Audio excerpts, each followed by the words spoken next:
All right, Rook, how's it going?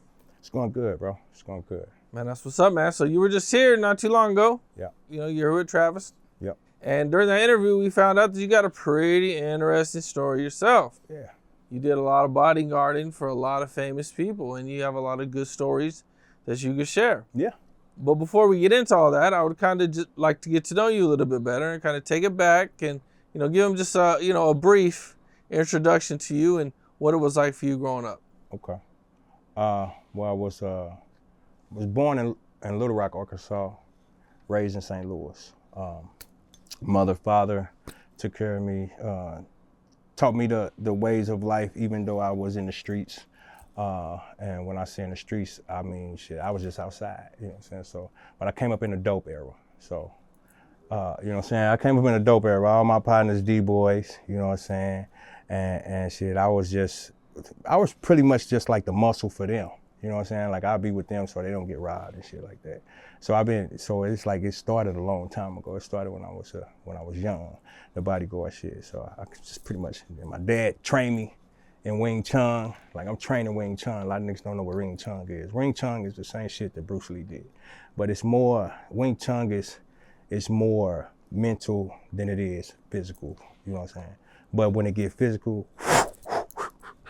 it gets Shit get ugly. Shit get ugly. I seen you do some crazy shit the other day, nigga. You did some crazy shit on my video, nigga.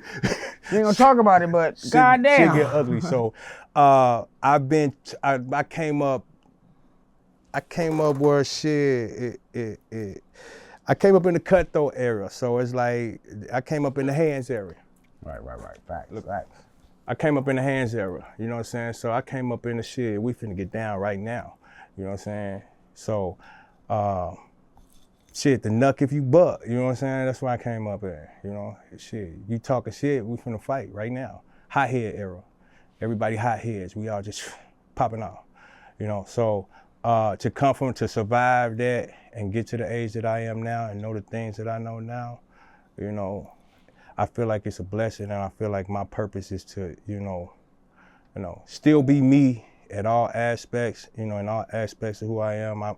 I'm not gonna say I'm not gonna pop off, cause shit, I'll pop off, you know? So it's like, and that's fact, and it's like, that ain't me saying I'm tough, I'm hard, or nothing like that. It's just shit, respect will be respected, disrespect will be disrespected, flat out. You know what I'm saying? I respect everybody as a grown man. I expect to respect me as a grown man. I don't overstep my boundaries. Nobody don't understand. But that, you know, I also came up in the G code era. We was hotheads, but shit, we live by the G code. You know what I'm saying? So it's death before dishonor.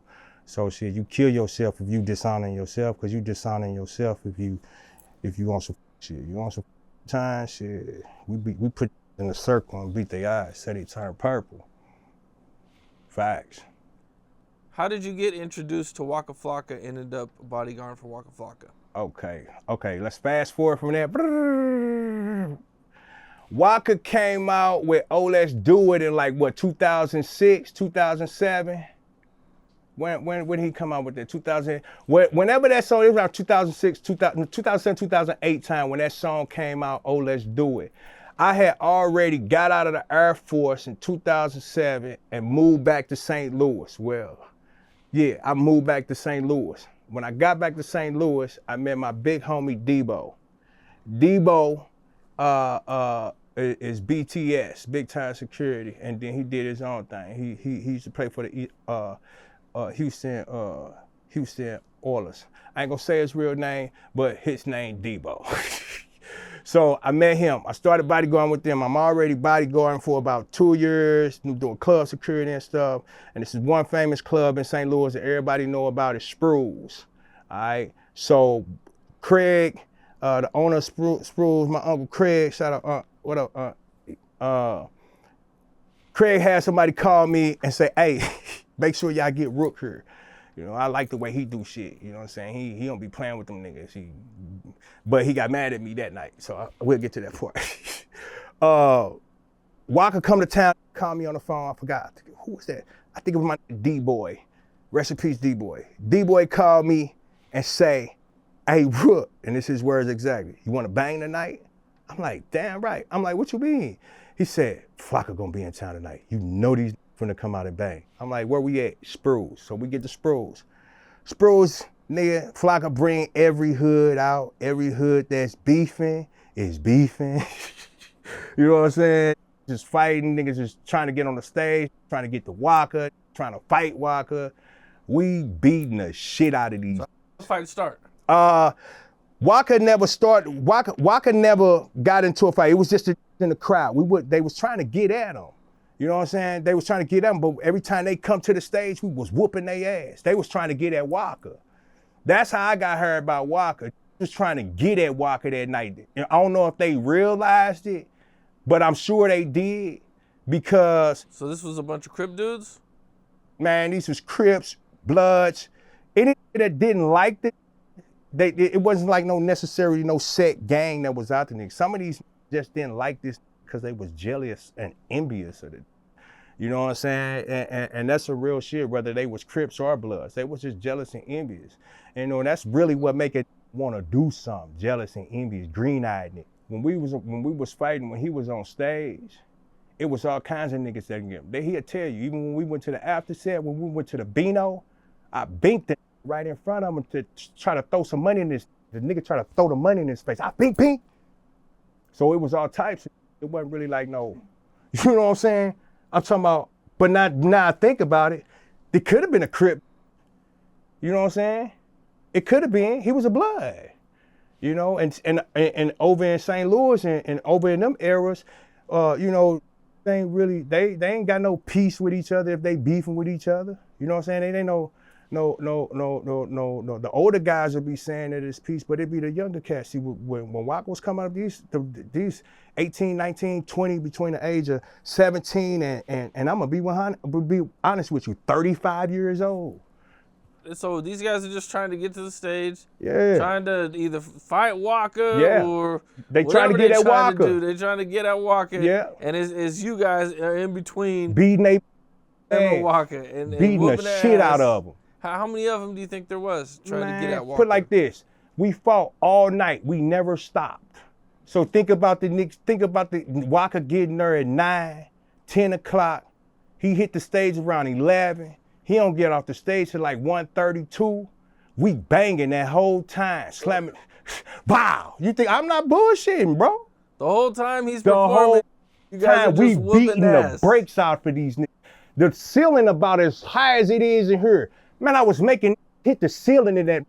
I would put head in between my legs, flipping these up and slamming their ass on the ground. We were beating their ass in that. Craig cussed me out. But what you want me to do with 105? You want me to talk to these? No, I'm not finna talk to these. They already swinging. I'm finna beat the shit out of them.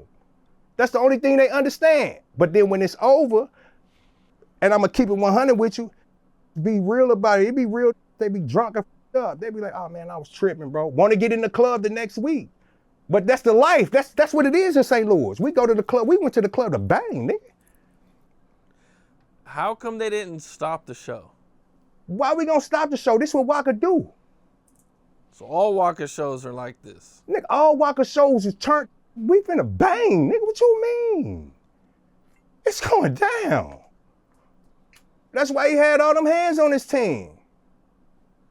Okay, so this night happens and eventually the fighting stops. What happens then? All right, so after it's over, my partner, we got, I forget who running point that night outside. I think it was Big Main. Big Main was outside. Big Main usually always had a parking lot. Big Main outside, tooled up. Word got in. He said, I'm watching these on the parking lot. Out here they lurking. I'm like, okay, it get back to me that it's some lurking. Flocka trying to go out first on some real shit. He trying to go out first. Like, fucking, I'm going out first, bro. I'm like, nah, you ain't from around here. I'm going out first. So I get in front of him. And when I get in front of him, I crack the door. When I crack the door, I see Main. Main kind of tucked down a little bit. He tucked down like this. I could see him tucked down. And I look out the door and I look around and it's right there. So, but when I peek my head, once they see me peek my head out, and I'm guessing either the niggas, 9 times out of 10, they knew it was my face. You know what I'm saying? They knew it was my face. And I got love in the city. Even though I'm putting hands on, I got love in the city because I ain't finna put my hands on you unless it's justified. You break that G code, we in your ass right then and there. So, and all my grimy, they cutthroat. So I'm seeing them, and I don't know who it is, but they see my face and we see them skirt off. You know what I'm saying? Because it's not gonna bust at us. They're not gonna bust at us because they know we gonna come with your hood up. And it's out of respect, and that was just law, you know what I'm saying? So they're not gonna do that. So when that happened, and we cleared that shit out, Flocka got on the bus. Bear came to me. He say, bruh, how much you charge? He said, how much you charge, bro? I just watched you handle some shit, and then you went and got on point. Oh yeah, bro. How much you? And I'm thinking he want 2 of my guys, because matter of fact, that job, it was True Commission. That was my company I had, True Commission, me and 3 other my partners. My Rhino, shout out Rhino. And this other that was my business partner, but I don't with him no more. But that was one of our first contracts, Waka. I remember now. That's how it was. But the contract wasn't with Flocka. The contract was with whoever was throwing that party, the club promoter. The contract was with the promoter. So we got hired by the promoter who threw the shit, wanted us in there. Craig wanted me there. The club promoter wanted me there. And, you know, that's how I linked up. And he asked me how much you charge. I said, well, shit, I sent 2 of my guys. I charge $250 a day plus per diem. He was like, nah, bro, how much for you? We want you to do the Midwest area. When we go to Chicago, kind of St. Louis, Indiana, you know, the tri-state area, we're gonna come get you. You're gonna go through the tri-state area with us. I'm like, bet. You know what I'm saying? So that's how I linked up. What's up? This is Cam Capone. We got more content like this coming soon. So hit that like button, subscribe, and stay locked in to Cam Capone News.